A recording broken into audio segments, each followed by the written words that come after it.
Hello students, child health nursing में जो हमारा टॉपिक फ़िलहाल चल रहा है वो न्यूट्रिशनल डेफिशिएंसी डिसऑर्डर में हम प्रोटीन एनर्जी मालन्यूट्रिशन के बारे में बात कर रहे हैं। लास्ट वीडियोस में अब तक हमने पीईएम के बारे में जो पढ़ा है उसमें हमने इसकी डेफिनेशंस, क्या क्या कैरेक्टरिस्टिक्स हैं, किस तरह के फीचर्स हैं, क्या क्लासिफिकेशंस हैं, उनके बारे में अब तक बात की है। कुछ सिंड्रोमल क्लासिफिकेशंस हमने लास्ट वीडियो में पढ़े थे जिसमें कि क्वाशियोरकॉर और न्यूट्रिशनल मेरास्मस के बारे में हमने पढ़ा था। आज हम कुछ और क्लासिफिकेशन पढ़ेंगे जो कि सिंड्रोमल क्लासिफिकेशन के अंदर आते हैं। सबसे पहले जो एक कंडीशन हम पढ़ेंगे वो है मेरास्मिक क्वाशियोरकॉर। मेरास्मिक क्वाशियोरकॉर जैसे कि नाम से इसके पता चलता है कि ऐसी कंडीशन, पीएम की ऐसी कंडीशन जिसमें कि मेरास्मस और क्वाशियोरकॉर दोनों के ही फीचर्स दिखाई दें, उसे मेरास्मिक क्वाशियोरकॉर कहा जाता है। देखिए इसमें क्या होता है। It is a condition where the child have both the features of marasmus and kwashiorkor. यह एक ऐसी कंडीशन है जहाँ पर कि एक बच्चा मेरास्मस और क्वाशियोरकॉर दोनों के ही फीचर्स रखता है। मैंने आपको लास्ट वीडियो में एसेंशियल और नॉन एसेंशियल दोनों तरह के फीचर्स पढ़ाए हैं मेरास्मस और क्वाशियोरकॉर के, यानी कि उन दोनों के ही जो फीचर्स हैं वो मेरास्मिक क्वाशियोरकॉर में दिखाई देते हैं।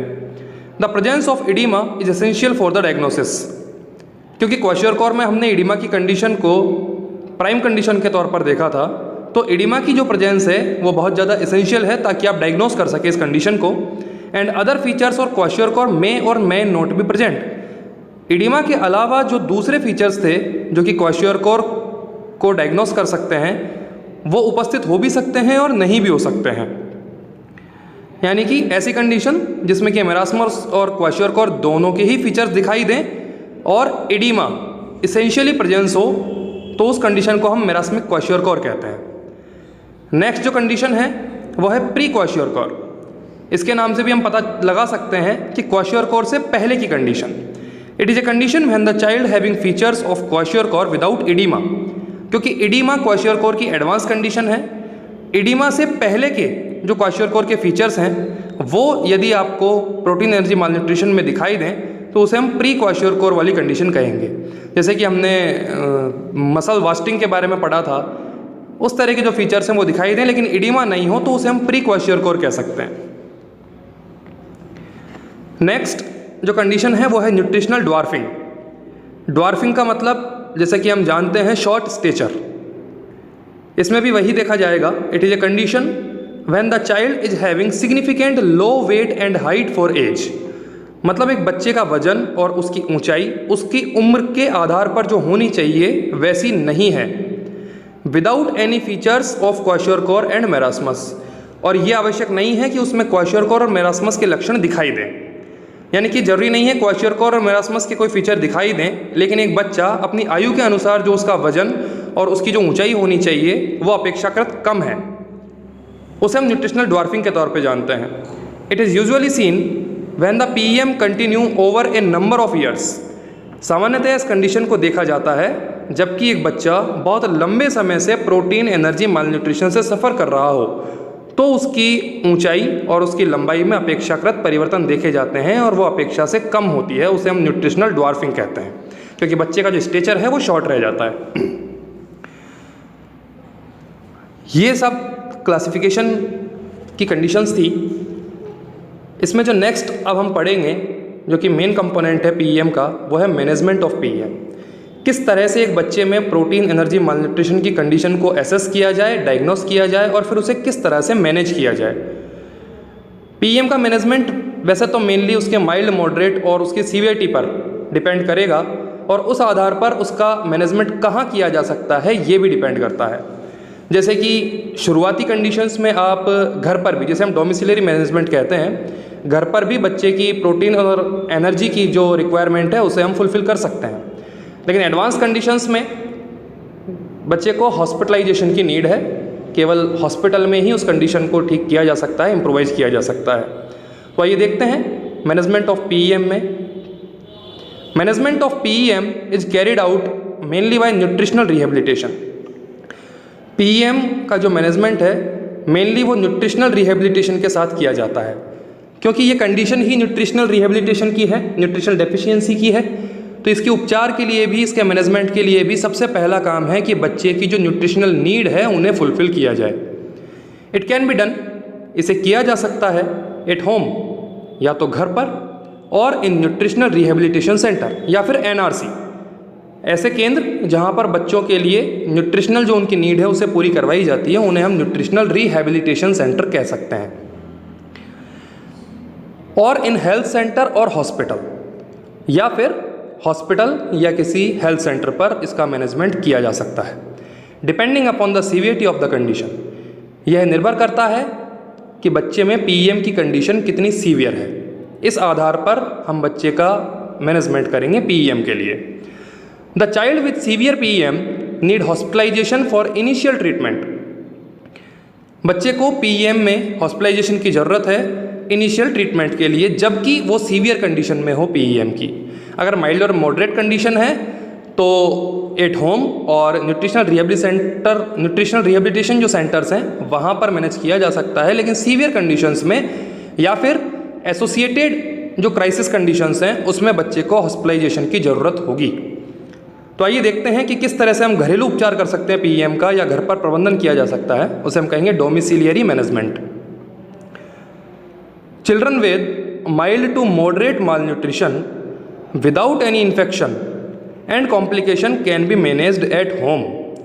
ऐसे बच्चे जो कि माल न्यूट्रिशन की माइल्ड या मॉडरेट कंडीशन से सफ़र कर रहे हैं without any infection and complication, और उनमें किसी भी तरह का कोई फर्दर इन्फेक्शन या किसी तरह की कोई कॉम्प्लिकेशन नहीं है, can be managed at home. उन्हें हम घर पर ही पीईएम के लिए मैनेज कर सकते हैं। Parents should be made aware about the dietary management. इसमें जो सबसे बड़ी भूमिका है वो बच्चे के माता पिता की है, उसके पेरेंट्स की है, कि वो डाइटरी मैनेजमेंट के बारे में अवेयर हो, उन्हें पता हो कि किस तरह की डाइट बच्चे को दी जानी चाहिए। विद नेसेसरी इंस्ट्रक्शन, उन्हें आवश्यक दिशा निर्देश पता हो। हेल्थ एजुकेशन, उन्हें हेल्थ एजुकेट किया जाए कि किस तरह से वो बच्चे की जो नीड्स हैं, न्यूट्रिशनल जो नीड्स हैं, उन्हें पूरा कर सकें। न्यूट्रिशनल काउंसलिंग एंड डेमोन्स्ट्रेशन, और न्यूट्रिशन से रिलेटेड परामर्श माता पिता को दिया जाए और उन्हें डेमोन्स्ट्रेशन के थ्रू भी ये बताया जाए कि किस तरह से वो घर पर रहकर ही बच्चे की नीड्स पूरी कर सकते हैं और बच्चे की प्रोटीन और एनर्जी की जो रिक्वायरमेंट है उसे फुलफिल कर सकते हैं। कम्युनिटी हेल्थ नर्स और anganwadi worker should supervise. Main जो इसमें ऑब्जर्वेशन है, सुपरविजन है, वो कम्युनिटी हेल्थ नर्स और आंगनवाड़ी वर्कर्स का होता है। ये सुपरविजन करेंगे and provide necessary guidance by regular home visit, और रेगुलर होम विजिट करके पेरेंट्स को इंस्ट्रक्शन देंगे और गाइडेंस देंगे। Follow up visit to be made for medical supervision. Follow up visit का मतलब है कि जब एक बार पहले आंगनवाड़ी वर्कर और कम्युनिटी हेल्थ नर्स जब होम विजिट करते हैं तो उसके बाद जो इंस्ट्रक्शन उन्होंने दिए हैं कि क्या उससे उसी तरह से फॉलो किया जा रहा है या नहीं, बच्चे की जो नीड्स हैं वो पूरी हो रही है या नहीं, बच्चे का वेट उसके अकॉर्डिंग इंक्रीज हुआ है या नहीं, उन कंडीशंस को एसेस करने के लिए फॉलोअप विजिट करवाई जाती है और मेडिकली सुपरवाइज किया जाता है। इवेल्यूशन ऑफ वेट गेन, बच्चे का वजन बढ़ा है या नहीं उसका इवेल्यूशन किया जाना है। And improvement of nutritional status, और फॉलोअप विजिट में बच्चे के न्यूट्रिशनल स्टेटस में क्या इम्प्रूवमेंट आया है उसे भी देखा जाना चाहिए। इस तरह से घर पर रहकर ही माता पिता डाइटरी मैनेजमेंट कर सकते हैं बच्चे का, और उसकी पीएम की जो कंडीशन है उसको इम्प्रोवाइज कर सकते हैं, और कम्युनिटी हेल्थ नर्स और आंगनबाड़ी वर्कर्स की जिम्मेदारी है कि वो रेगुलर होम विजिट करें और उसके बाद फॉलोअप विजिट्स करें। मैनेजमेंट में जो नेक्स्ट कंडीशन है वो है management at nutritional rehabilitation centre. इन केंद्रों में किस तरह से किया जा सकता है मैनेजमेंट पीएम का, ये देखते हैं। Management of PM is planned at nutritional rehabilitation centre when home management is not ensured adequately. जब घर पर रहकर बच्चे का मैनेजमेंट पीएम के लिए नहीं किया जा सके या इंश्योर्ड नहीं हो तो उसके बाद आप न्यूट्रिशनल रिहेबिलिटेशन सेंटर पर बच्चे के पीएम को मैनेज करने के लिए प्लानिंग कर सकते हैं। गवर्नमेंट इंस्टीट्यूशंस और NGOs can provide this rehabilitation services to the malnourished children. Mainly NRC में गवर्नमेंट की जो ऑर्गेनाइजेशंस हैं या फिर जो नॉन गवर्नमेंटल ऑर्गेनाइजेशन हैं वो रिहेबिलिटेशन सर्विसेज प्रोवाइड करवा सकते हैं एनआरसी पर उन बच्चों के लिए जो कि कुपोषण का शिकार हैं।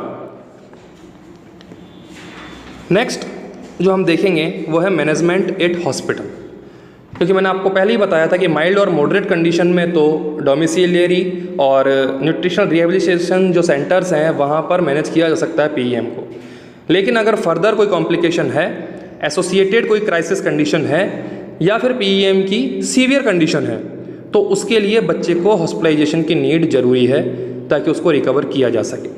तो आइए देखते हैं कि हॉस्पिटल में किस तरह से पीईएम का मैनेजमेंट किया जा सकता है। हॉस्पिटलाइजेशन में be needed in advanced cases of PEM with infection and other complication. बच्चे को हॉस्पिटलाइजेशन की ज़रूरत है यदि पीईएम की कंडीशन बहुत ज़्यादा एडवांस है, साथ साथ बच्चे में किसी तरह का इन्फेक्शन है या फिर उससे एसोसिएटेड क्राइसिस कंडीशन है और कॉम्प्लिकेशंस हैं, तो बच्चे को हॉस्पिटलाइजेशन आवश्यक है। Children weighing less than 60% for age with oedema. देखिए कौन कौन सी कंडीशन है जिनके लिए बच्चों को हॉस्पिटलाइज करवाया जाना चाहिए। ऐसे बच्चे जो कि अपनी आयु के आधार पर जो उनका वेट होना चाहिए उसके 60% से भी कम हो और साथ में इडीमा की प्रेजेंस हो। सीवियर डिहाइड्रेशन, बच्चे का जो हाइड्रेशन लेवल है वो बहुत ही ज़्यादा इनएडिक्वेट है और सीवियर डिहाइड्रेशन की कंडीशन है। सीवियर डायरिया, बहुत ज़्यादा फ्लूइड लॉस है, डायरियल कंडीशंस हैं, सीवियर कंडीशन है तो भी बच्चे को हॉस्पिटलाइजेशन करवाया जाना ज़रूरी है। हाइपोथर्मिया, बच्चे का टेम्परेचर बहुत ज़्यादा लो है।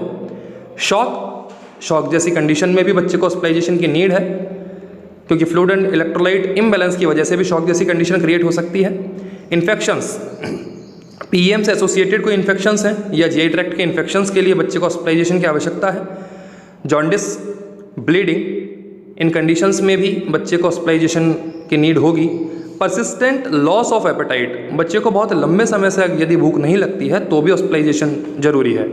And age less than 1 year should be admitted and managed in hospital.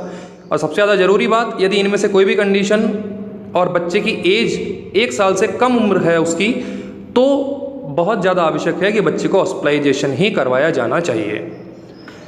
Children having severe wasting, एक कंडीशन ये भी है कि जब बच्चे के बॉडी मूवमेंट जो हैं वो बिल्कुल लॉस हो गए हैं, बच्चा बिल्कुल भी बॉडी मूवमेंट्स नहीं कर पा रहा है जिसे कि हम वास्टिंग कहते हैं और सीवियर कंडीशन है तो भी हॉस्पिटलाइजेशन की आवश्यकता होगी। Severe malnutrition usually carries about 20% mortality. यदि 100 बच्चे मालन्यूट्रिशन के लिए हॉस्पिटलाइज किए जाते हैं तो सीवियर मालन्यूट्रिशन की कंडीशन में उसमें से 20 बच्चे मृत्यु के शिकार हो जाते हैं। इसकी जो मोर्टेलिटी रेट है वो 20% है। इन हॉस्पिटल में सबसे पहले क्या किया जाए? Feeding should be started as early as possible. फीडिंग स्टार्ट करवाई जानी चाहिए जितना जल्दी हो सके। If oral feeding is not possible, यदि बच्चा मुंह से फीड करने में असमर्थ है, NG tube feeding to be given, तो नेसोगैस्ट्रिक ट्यूब इंसर्ट करके और बच्चे को फीड करवाया जाना चाहिए। Frequent small feeding according to child tolerance to be provided initially. बच्चे को फ्रीक्वेंट स्मॉल अमाउंट में फीड करवाना है, यानी कि एक साथ बहुत ज़्यादा फीड ना करवाकर छोटे छोटे रेगुलर इंटरवल पर बच्चे को फीडिंग करवानी है और स्मॉल अमाउंट में, टू चाइल्ड टॉलरेंस, जिसे कि बच्चा टॉलरेट कर सके। Initially with milk based diet, शुरुआत में हमें मिल्क बेस्ड डाइट देनी है। Then semi solid food items are given orally, और उसके बाद हम सेमी सॉलिड्स बच्चे को दे सकते हैं orally. To begin with a daily intake of 80 to 100 kilo calorie kg per day for maintenance requirement. बच्चे की जो नीड है उसको वापस से हमें प्रोटीन और उसका जो एनर्जी लेवल है उसको वापस लेकर आना है, उसको रिहेबिलिटेट करना है। उसके लिए डेली इंटेक में बच्चे को कम से कम 80 से 100 kilo calorie per kg per day आपको देनी होगी, which need to be increase gradually, और धीरे धीरे उसकी मात्रा को आपको बढ़ाना होगा और एनर्जी को कम से कम 150 kilo calorie per kg per day तक लेकर आपको जाना होगा। ये एनर्जी का कंपोनेंट है जिसमें कि आप देख सकते हैं कि डेली इंटेक शुरुआत में तो बच्चे को 80 से 100 kilo calorie per kg per day देना है ताकि मेंटेन किया जा सके कंडीशन को, और उसके बाद धीरे धीरे बढ़ाइए और 150 kilo calorie per kg per day तक एनर्जी आपको बच्चे को दी जानी चाहिए। एंड 2 to 3 ग्राम पर kg per day of proteins, और प्रोटीन की जो मात्रा है वो डेली इंटेक में 2 से 3 ग्राम पर kg पर डे के आधार पर दिया जाना चाहिए। पर kg पर डे का मतलब है यहाँ पर बच्चे का जो वजन है उसके आधार पर इसकी काउंटिंग की गई है, क्योंकि 80 से 100 kilo calorie per kg, 1 kilogram पर बच्चे को 80 से 100 किलो कैलोरी दिया जाना चाहिए प्रतिदिन। तो बच्चे के वजन के आधार पर आप इस इंटेक की मात्रा को बढ़ाएं। Total amount of fluid intake should be with in 100 to 125 ml पर kg पर डे, और फ्लूइड इंटेक जो बच्चे का होना चाहिए वो लगभग 100 से 125 ml पर kg पर डे होना चाहिए। ये भी बच्चे के वजन के आधार पर ही दिया जाएगा। Discharge from hospital is planned when the child has achieved a weight about 85 to 90% of the normal weight for height and complications are treated effectively. Hospital से डिस्चार्ज किए जाने की कंडीशन आप तब प्लान कर सकते हैं जबकि बच्चे ने 85 से 90% जो एक्सपेक्टेड वेट है वो पा लिया है, the normal weight for height, और बच्चे की ऊंचाई के आधार पर उसका वजन भी नॉर्मल हो गया है, और जितनी भी कॉम्प्लिकेशंस एसोसिएटेड थी उन्हें भी इफेक्टिवली ट्रीट कर लिया गया है। नेक्स्ट वीडियो में अब हम इसके आगे की कंडीशंस पढ़ेंगे। तब तक के लिए थैंक्स।